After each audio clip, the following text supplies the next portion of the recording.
What is this? Lemon Verbena. You know, everybody asks me for it, and I never find it organic anywhere ever, so I've never been able to offer it, and I've never seen it grown. So, well, yay. Yeah, smell. Oh, smell. Yeah, it's wonderful. Oh, it is.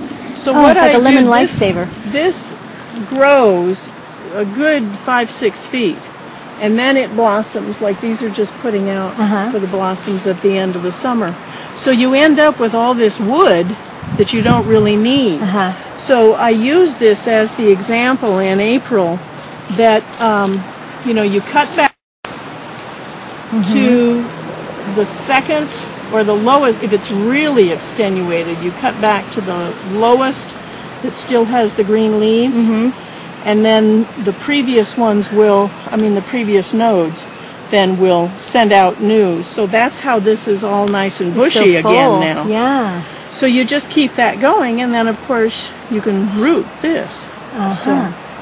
So maybe that's the thing for us to do. I mean, now's not a good time, but well, for your yard, it probably would work okay because you have all that shade and the warmth. So let's give you several of these, and then you can cut them up and root them, and then you'll have your own stock. Do they need to root in water or in soil or seedling mix or on a damp cloth? Or better to do a mix. Okay. Yeah, because like I found with African violets, they do fine in water, but if you wait too long, what is this icky stuff? I want my water again. Yeah. You know. So they just don't do well at all, and they basically die. So you want, and you can cut it, you know, so that you have, I always recommend either 2 or 3 nodes that you scalp completely. Well, for example, like you would cut it right here, right underneath.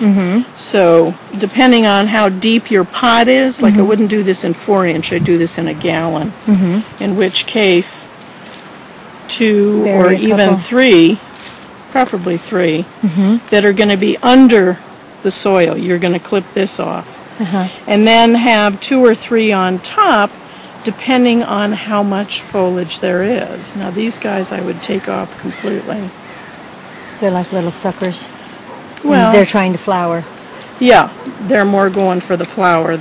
You cut it as long as possible in order to take it home. And then when you get home, start at the top and move down. So this would be several pieces that we could root. This could be 1, 2, 3, maybe even 4. Wow. But that way you don't have to always bring a bag with a wet nap and all that kind of stuff for it. Because what happens is as soon as you remove it, it's starting to dry out, and it's pulling air in here, and it's shutting it down. So it literally is starting to die from this port. So what you do when you get home then is you probably will not use this part, because this will be super viable still. And you know, you could try this, but don't be disappointed if it doesn't work, because it's already half dead. Wow. All right? Okay. When you've cut them, the sooner the better, but this can wait until you get home. Okay. Take the, you know, we just broke it off, or however ripped you needed to do it. First thing, take the whole thing and run all of this under the water. Okay. So that you're rehydrating at least the surface. Okay. And then fill a jar, preferably deeper, so you get more of the nodes under the water. Okay. Cut a good 4 inches, 5 inches off underwater. So then you've got it in the water, and then you can let this sit even for a couple days in most cases, especially this because it's a little woody. Now, when you're not waiting for it to root, you're just keeping it hydrated, and it will tell you because it's still hydrated up here or it's not.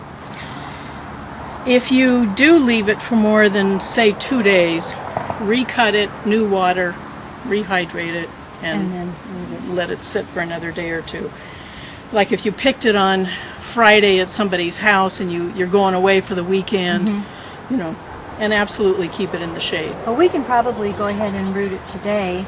And, well, let me give you the next piece. So you've got this.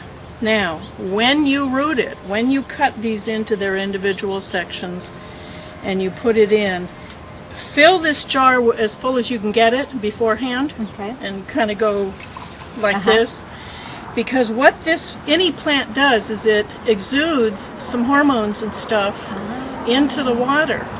So this water is basically your rooting hormone, okay, specific to that plant.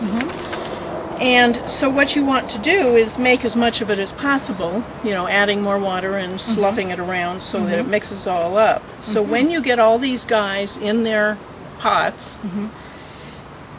if you need, like here, you'll need to make more water, so make another bucket and thin it down. But then water every single pot till the potting mix is moist. Okay.